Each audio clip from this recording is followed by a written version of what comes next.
My name is Raffi Krikorian. I'm the director of a group at Twitter that we call Platform Services. Does anyone use Twitter here? So what my group does is, if you think of all of Twitter as sort of three things, it's sort of users, it's tweets, and it's timelines. My group runs all the scalable infrastructure around those three things. So we run all these public and private APIs, both for what we call our apps team to develop against. So people who run either the website, the mobile website, or any of the owned and operated clients, like Twitter for iPhone or stuff like that. We run the external APIs so that people like Apple can do their iOS 5 integration against us. And we also run the external API so that the rest of the world can use the Twitter platform. It's something like 1.5 million apps currently registered against the platform. So my group has to run all this infrastructure, and it's not just those around the core services, but we also run all the front-end proxies that come into Twitter. We run the biggest cluster right now, the Twitter data center, just to handle the raw request traffic that people like you are sending against our system. So what I wanted to do today was just sort of talk about how we sort of think about running our platform or running our software system.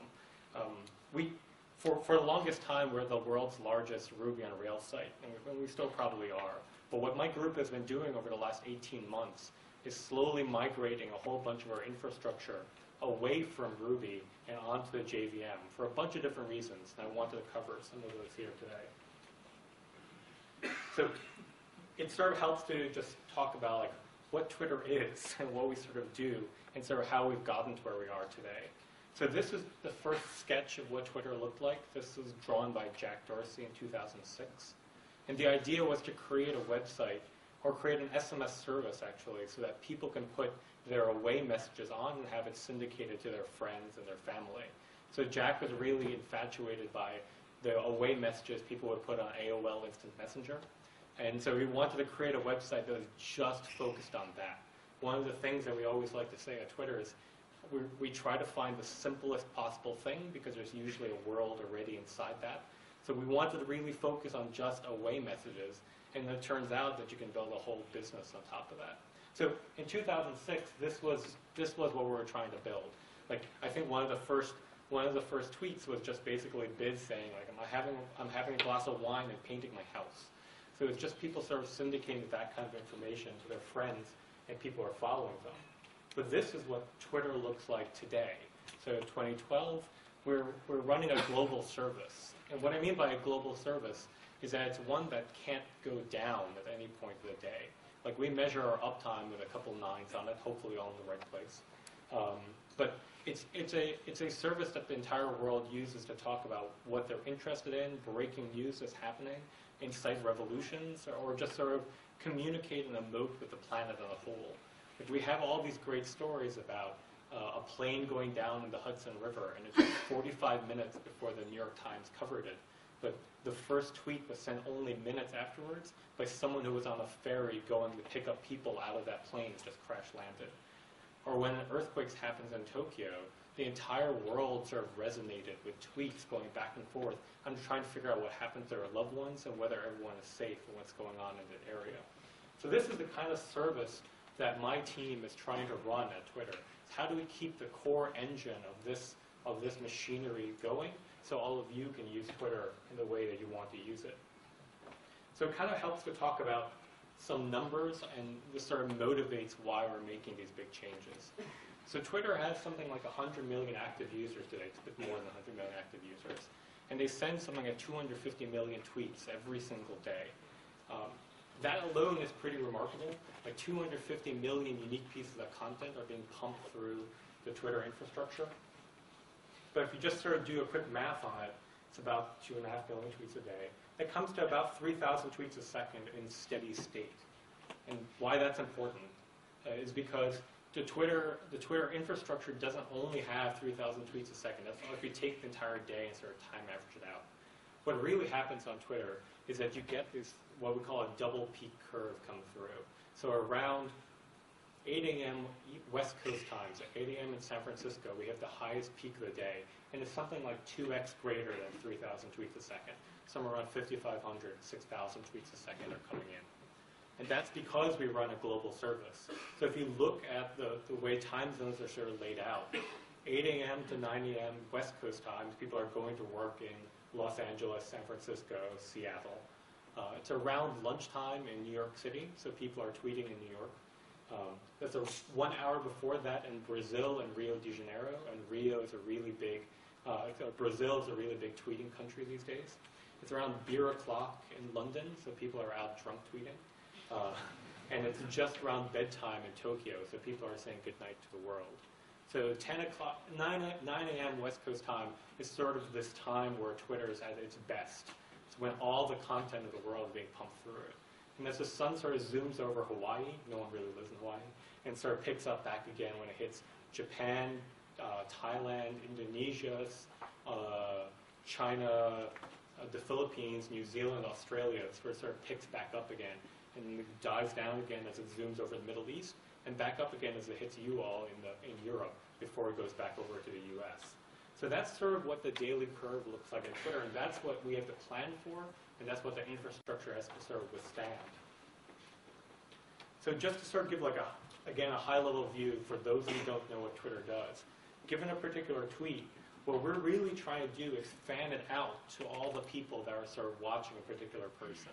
So in this example, Dana Danger, who's one of the engineers who works on my group, she sends a tweet, it goes through the system, and in this case, 3 followers are getting that tweet. So tweets are sort of multiplying as they pass through the Twitter infrastructure. Every single time someone sends a tweet, it's going to be replicated and sort of exerted onto the world. And you can think of this in a couple of different ways. So there are a bunch of you who are not just getting the tweets from the website, but every single time a tweet is sent, we're triggering SMSs to the world, we're triggering iPhone pushes, we're triggering BlackBerry pushes, emails go out every single time one of these tweets are sent through the system. So while there's only about 3,000 coming in every single second, we replicate and exert pressure on the internet. So that's what their infrastructure does. And just to give you a sense of what that number looks like, we're talking about 250 million tweets a day coming in, and we do something on the order of 250 billion deliveries on the way back out again every single day. So it comes to something like 3 million deliveries a second are occurring in the system. And in that kind of world, and this sort of motivates the conversion to Java, a 1 in a million error case happens about 3 times a second. So that's the kind of infrastructure that we're trying to run and trying to keep up with at Twitter. All these weird edge cases are happening 3 times a second somewhere in the data center. And that's the challenge of just keeping the system going. So let me start with where we came from, and I'll tell you where we're going. So like I said before, my team runs the world's largest Ruby on Rails site right now.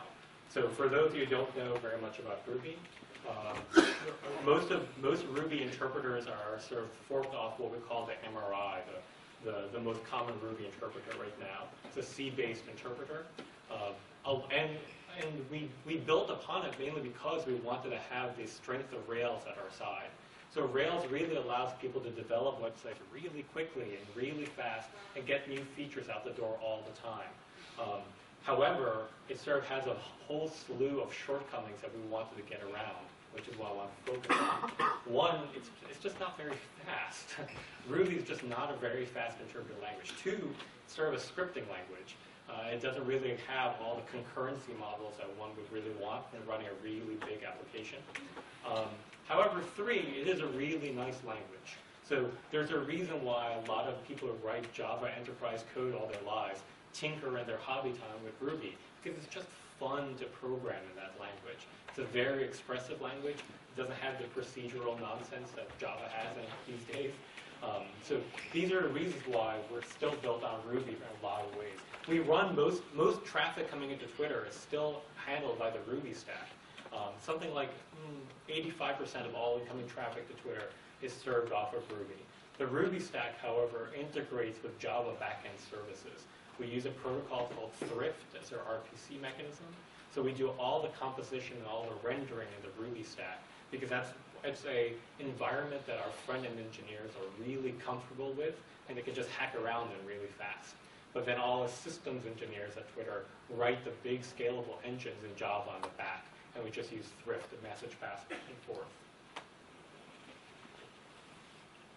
So we have a few problems that we sort of want to tackle. One is we have a huge number of concurrent connections coming into the Twitter infrastructure at any given time. We do hundreds of thousands of requests a second coming into the Twitter data center. It's a crap load of I/O that we're pushing out. Let alone the just serving up the website. We have a product that we call the fire hose at Twitter, which is every single public tweet that's being created will blast it out in about 0.1 seconds if you're holding a socket open to us. These days, in order to get the entire fire hose, you need to hold a 20 megabyte a second connection to us. We were just pumping that data out. And each one of those machines is a server that we call the Hosebird server.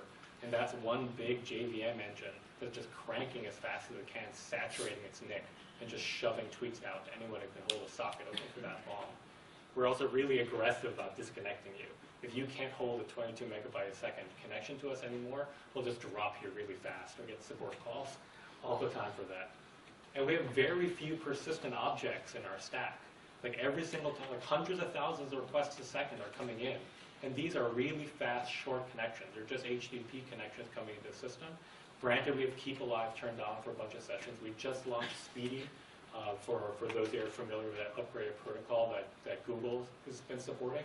But these are really fast and short-lived connections that are coming through our data center. So we're creating a whole bunch of objects and then dumping them on the ground again, creating a whole bunch of new objects and dumping them on the ground. That's sort of the pattern of the Twitter infrastructure in a lot of ways. So this is, by definition, to me anyway, a server workload. Like this is what you really need to tune a server in order to pull off. And it can't be done by a simple scripting engine anymore, because those are meant for really short scripts that are run that'll terminate the process after it's finished. Whereas my processes are really long-lived. Like our front-end boxes have we keep software running for an order of 7 to 10 days before we deploy new code and have to restart them anyway. So that's the length of time I need to stand up. So 7 to 10 days and hundreds of thousands of requests a second coming through these machines. That's pretty hard for a scripting environment to keep up. So, why am I putting a bird on the screen? We spent a long time tuning our Ruby engine in order to pull this off. In fact, we didn't really start this conversion to Java until the last 12 to 18 months. So we have a version of the MRI that we call PG. Everything at Twitter is named after a bird. So PG is the name of the project. And what we've done is we've taken the Ruby VM for Ruby 1.8, and we've backported a bunch of garbage collection tricks, and we've created a bunch of our own. Like we've done special case heap management. We've really worked really hard to handle server workloads where we can just dump memory from the Ruby VM pretty fast and bring a new set back in again as a request comes in. However, it's still quite not enough for us. Like we're still going to do this kind of work because again, we're probably the people who torture Ruby the most of anyone in the industry right now. But the Ruby VM just can't keep up with the crap that we're throwing at it anymore. So we're switching to Java, and I'm going to go through a bunch of cases of where exactly Java is touching our stack and where exactly we're doing it. But mainly it's for performance and efficiency reasons. I'll show you later. We get something like a 10x gain over the Ruby VM when we're running the Java VM. And we get a really great community of people who are willing to work with us. JVM is one of the best VMs on the planet right now, just because so many people have touched it. It's not simply a group of people in Japan working on the Ruby VM anymore. It's entire industries that are built up around it. And we wanted to be part of that in some way. We really wanted to leverage the power of this engine to power all of Twitter as we went going forward. However, we had to do a lot of work to pull this off. Java by itself doesn't have the expressive frameworks that Ruby has. However, we managed to retrofit and build some of our own in order to pull that off. A lot of people ask me as I sort of give this talk of why we didn't use JRuby as one of the languages and just boot up our entire implementation of JRuby. And a lot of that is historical. So we started using Java somewhere around 2008 at Twitter, and JRuby just wasn't exactly where we wanted it to be at that point. And we use a bunch of native bindings in our Ruby interpreter that just weren't portable easily to the JVM. We just have to rewrite a whole slew of libraries in the process. So we really wanted to use this as an opportunity to rethink the way Twitter is run and operated so that we can really bring it forth in this sort of a new version. So a lot of what I'm going to talk about is not just technical, but sort of like this historical lesson of how these conversions are made. Because like I said before, Twitter can't go down. The analogy we like to use is we're kind of taking the wings off an airplane while it's in mid-flight and putting new wings on it, and we can't have the thing crash in the process. So making these kind of conversions is non-trivial for all of us. So we do it really slowly and really methodically, and therefore, if we were to do that conversion today, we might choose a different path. But this is what we've done so far to date. So there are a few things I need in order to run Twitter inside the JVM.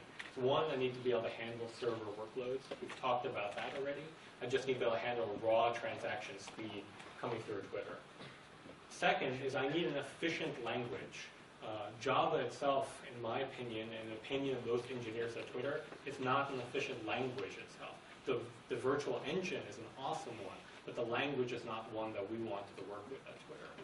So what we've done is we use Scala for most of our backend services at Twitter now. And there's a bunch of different reasons we love Scala at Twitter. And most of it's around the fact that it's functional and it's expressive for all of us. So it turns out if you take a whole bunch of Ruby programmers and show them Java code, they throw up. But if you show them Scala code, they're like, that looks kind of familiar to all of us, and we can work with that. So we can do all the things that we wanted to do. We can do all the closures, we can do all the list comprehensions, we can do all the match statements that we want, and do it in the JVM in a really great and efficient way for all of us. Secondly, or thirdly on this list, it's statically typed. So Ruby is not statically typed. Ruby is a dynamically typed language, but it turns out if you write really big Ruby code bases, you end up building your own type system inside it. So if you look at all our functions, in a whole bunch of places we're like, what's the type of this object? And then if it's not, throw an exception. Or is this object null? If it is, throw an exception. So we're just inferring the type ourselves manually throughout the code base using Ruby statements all the time. That, one, turns out to be inefficient. Two, turns out to be really ugly if you're reading our code. So we wanted to really use something like Scala, which would just infer the types for us and prevent us from making mistakes at compile time. Granted, the argument for dynamic type languages is that you'll write better tests. The argument for statically typed languages is our compiler catches most of our errors for us. So we really wanted to have that kind of flexibility, especially in a code base that's tens of thousands of lines, hundreds of thousands of lines long at this point. It becomes impossible for us to trace the type of any particular variable through the entire Twitter stack. It just gets lost in the noise. So this way, at least the Scala compiler can help us figure that out, and we can get it right in the first place. Fourth, it's concurrent. So Ruby 1.8, which is the version of Ruby that Twitter runs, has no threading model. So I just can't do more than one thing at a time. And that gets really entertaining when you try to run really large throughput websites. One, I can't use all the cores on my box easily. So I have 16 core machines in our data center, and it means I have to run literally 16 Ruby processes on my box. Ruby has a really bad garbage collector, so that means it's eating up a lot of memory in the process. And then, unfortunately, it means I can't use all the memory in my box because I'm taking the entire memory I have and dividing it by 16. So that's just becoming untenable for me in a lot of different ways. Another example of why it's bad is because I only have one process, basically one thread per process, it means I can only take the number of concurrent requests on that box as I have processes running. So if I have 16 Ruby processes on that box, I can only take 16 incoming requests at any given time. And that's also unacceptable to me, given just the number of machines I need to run Twitter at that point. It just becomes cost inefficient in a lot of ways. And then lastly, Scala is just pretty to look at. It's one of those languages that if you just sort of picked it up in an afternoon and started tinkering with it, you can write really short, concise, and expressive pieces of code. And then you get the benefit of it running it in a Java VM. And the Scala compiler these days is really good. So it's just almost as fast as just running pure Java itself. And so the trade-offs for my engineers is awesome. My engineers are having fun at work every day. They're writing code that runs in a VM, and the tax I'm paying is not that high. So they're all over it. It's a party all around at Twitter. So going back, I was saying that we run Scala inside Twitter, but as I was saying, there's some history lessons here. Another benefit of running on a JVM is I have flexibility in the language. So around 2009, we acquired a company called Surmise. Surmise brought search to Twitter. So they're the entire Twitter search engine. In fact, they're the fastest real-time search engine right now on the planet. They can index a tweet in about 5 seconds and have it searchable through the entire corpus. But Surmise is written in Java. So the benefit of at least running on a JVM is we can have multiple languages at any time in the data center, and my ops team doesn't care. We just hand them a jar file and ask them to deploy it, and they're good to go. We, unfortunately, need to staff a team, though, to build cross-language library support. So we share libraries for stats gathering, we share libraries for networking, which I'm going to cover in a bit. We share libraries for logging, we share libraries for all these things. We have a 4-person team that all they do is make sure we have good cross-language support across all of them. And then finally, because we're running a JVM and I can play with stuff, we're also running Clojure in production right now at Twitter. So a whole bunch of us are Lisp nerds, so we want to be able to play around with Lisp in the data center. So again, our ops team just doesn't know the difference. We gave them a jar file, and we're like, ha ha ha, it's written in Clojure, but they'll never know the difference. And then we can just deploy that in the data center and not worry about it too much. We're doing a little work right now because porting our Clojure, at least thankfully, can import all the regular Java libraries. It just looks really funky when you're trying to integrate Scala libraries with Clojure. So our 4-person core systems library team is working on making sure that interface looks good.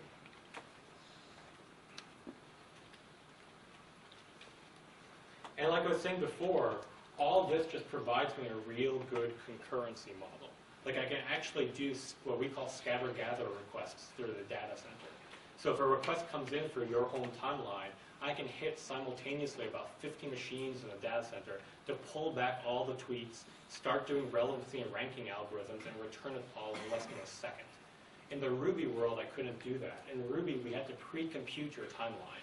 So every single time one of you tweeted, I take all your followers and put them into an index of tweets so that I can, for my home timeline, I can pull it back out again. Basically, everyone's timeline was created on write in the old world under Ruby. On the JVM world, because I can do these scatter-gather like algorithms, I can actually gather all this information on read.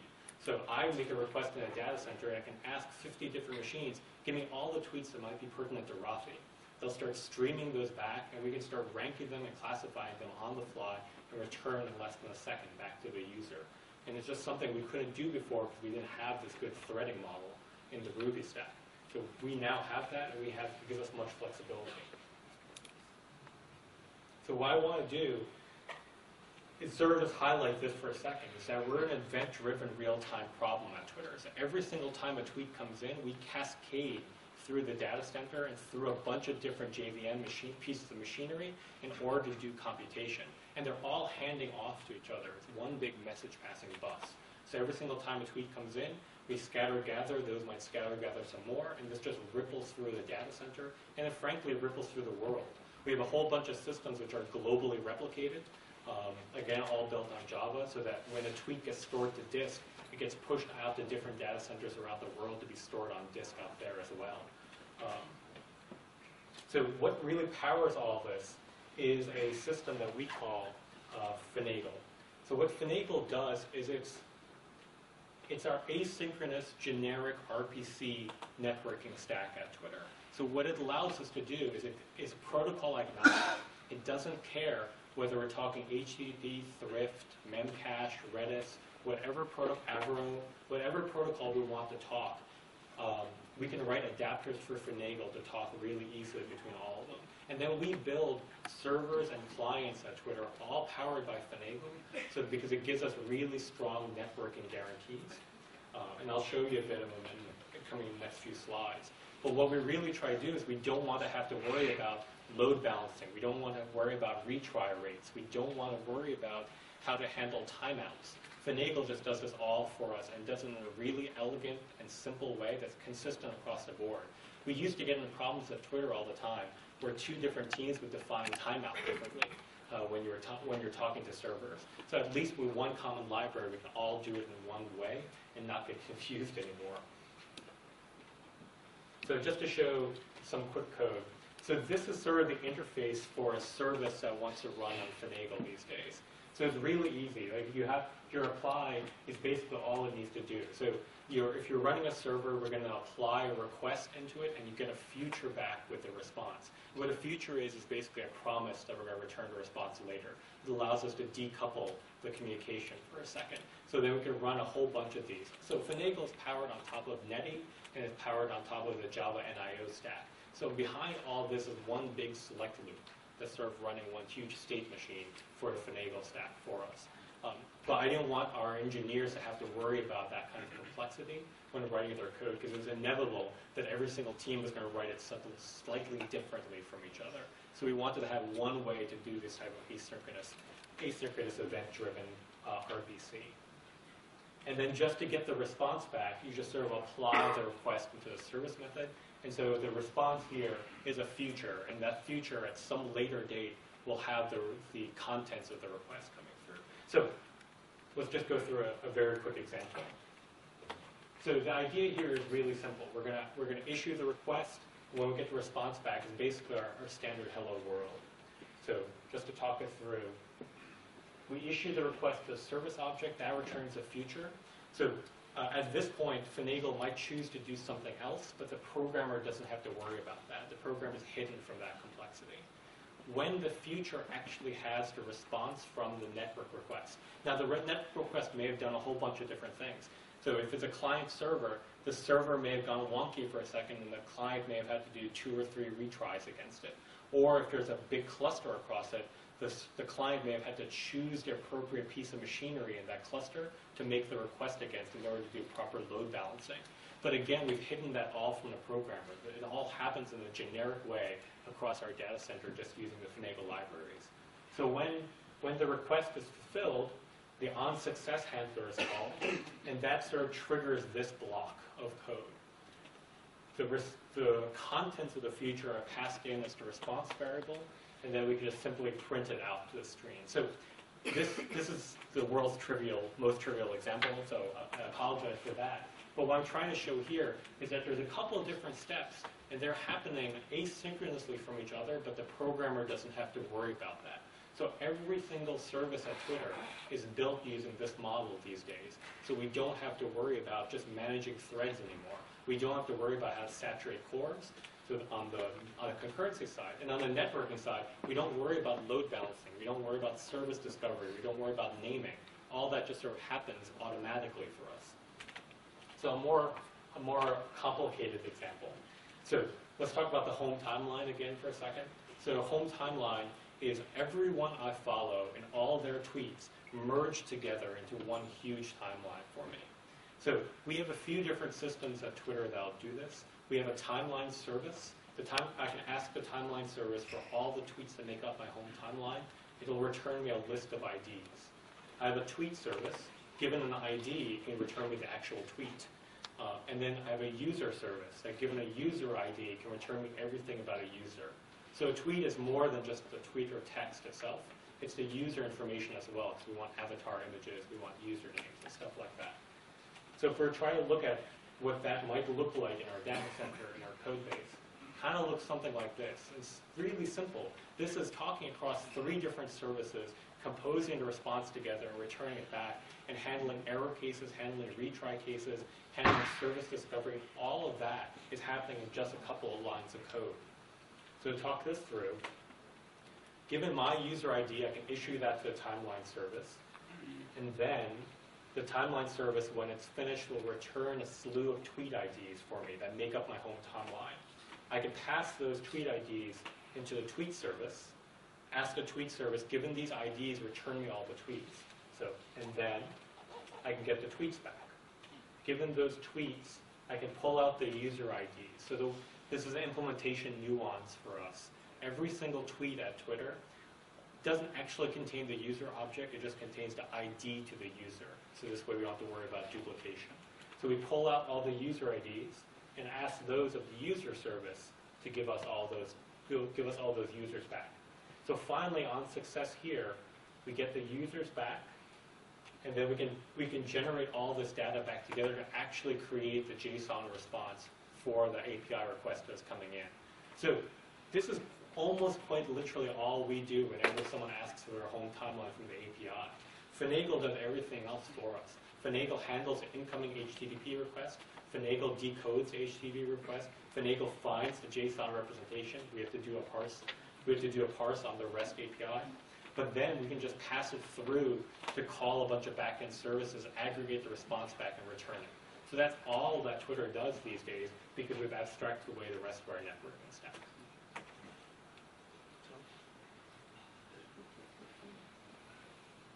So basically, Finagle is just one big substrate for all of us to work with at Twitter, and it does all this for us automatically.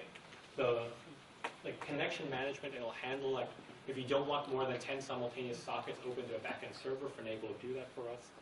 It'll handle the differences between all the different protocols we run at Twitter. We take incoming HTTP inside the data center. We run Thrift and Memcache, and it'll handle all that for us with just a pluggable codec.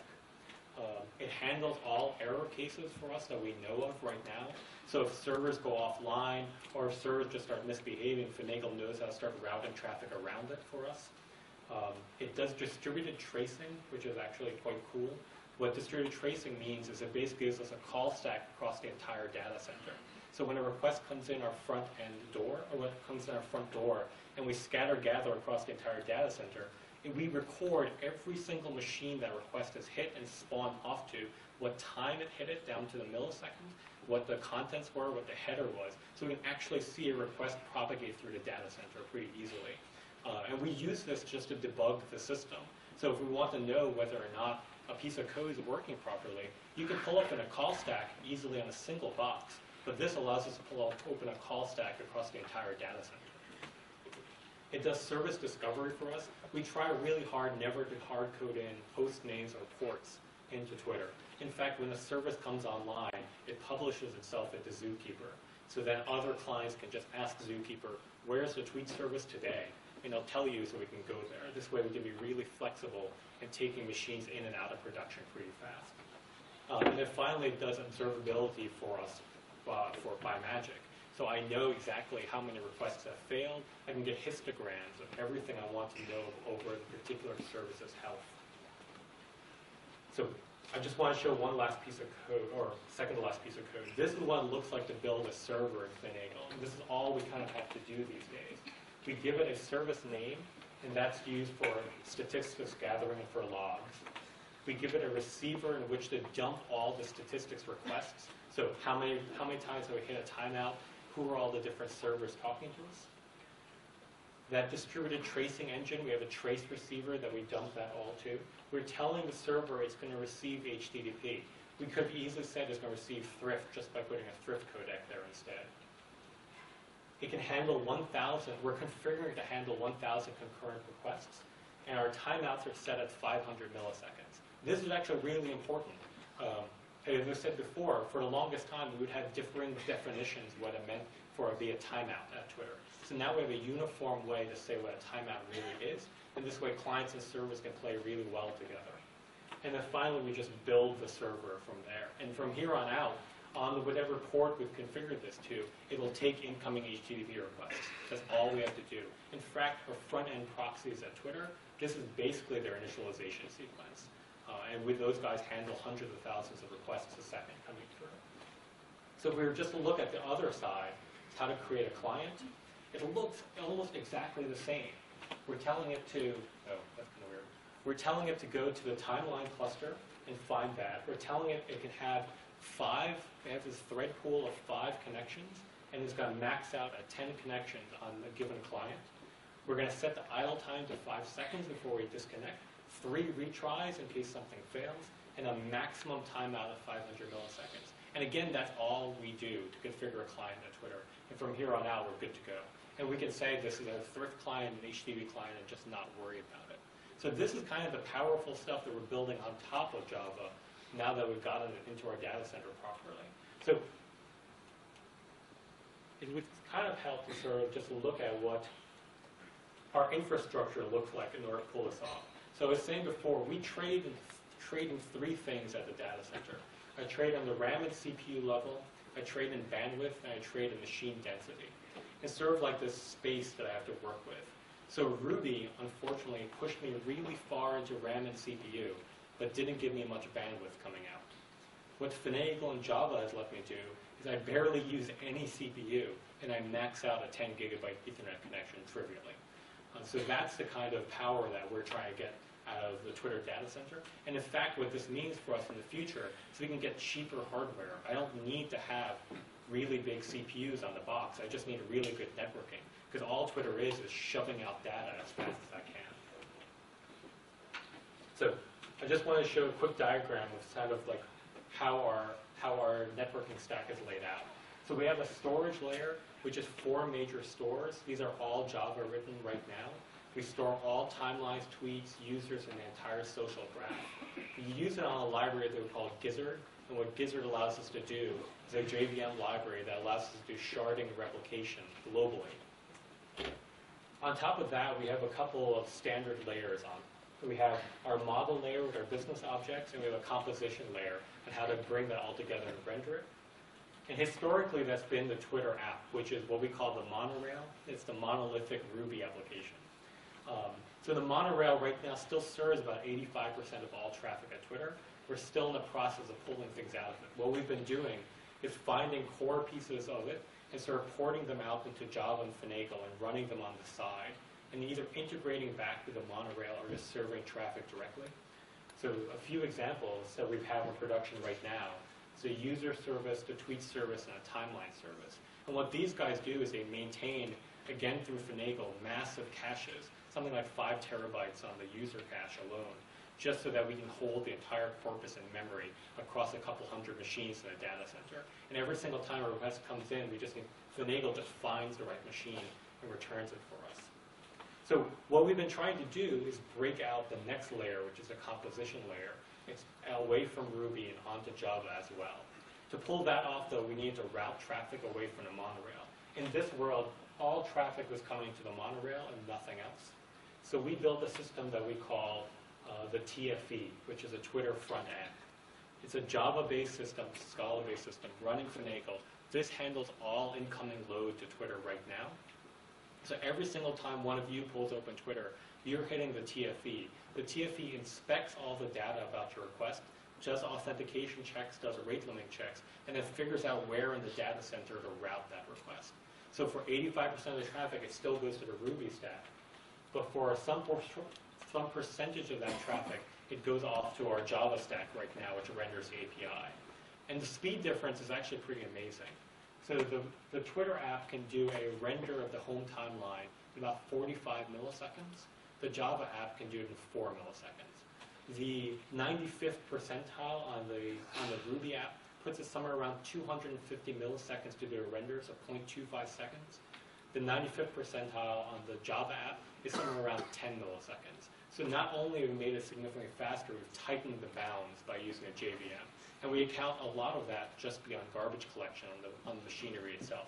So Ruby's garbage collection causes us to have these bad spikes in latency, whereas Java's collector is well, one, is significantly better, but two, just provides us all the knobs so we can tune it really well. So we spent a week just literally tuning the JVM stack to never get a full garbage collection pause. Or if it does, it happens literally about 10 days after we start the box up. So in 10 days, if we know it's going to happen predictably around 10 days, we restart the box in 5 days and just get around that problem. So we're also working on right now porting the entire rendering stack out of out of Ruby as well. And so we're moving all front-end rendering code of Twitter into the JVM stack where we render mustache on the fly. And again, we do this pretty quickly. We've knocked the rendering time down by about an order of magnitude on the server side. There's a few things that we're also doing to JVM right now. So we've actually been modifying its garbage collector pretty heavily for our own purposes. we'll open source that when we're done. We've been adding a lot more knobs for observability. So we just don't have as many view holes as we want inside the JVM. So right now we run our own custom JVM build within Twitter.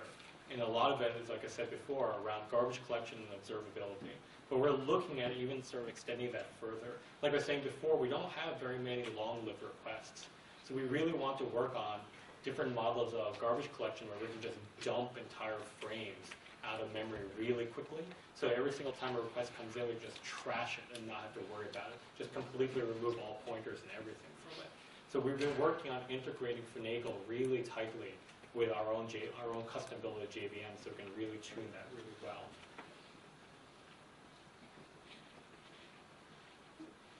So the one thing that I'd sort of like to say at the end here is that, and I get lots of hate mail from Rubyists these days, is that switching to Java doesn't imply that Twitter building on Ruby was ever a mistake. In fact, I advise a lot of startup companies in the States, and I tell most of them to start with Ruby. If you ever get to the place where Twitter is now, you're fortunate and you have the time to invest into something bigger. I would, these days, look at the JRuby a little more carefully if I had to do this again. But right now, I still think Ruby on Rails is one of the fastest development environments you can play with. Although we have this big love affair with the JVM just because of its efficiency, its cost effectiveness, and the fact that we can just use the machine to its max in a way that the MRI just won't let us do. So just a few things I wanted to throw into the end.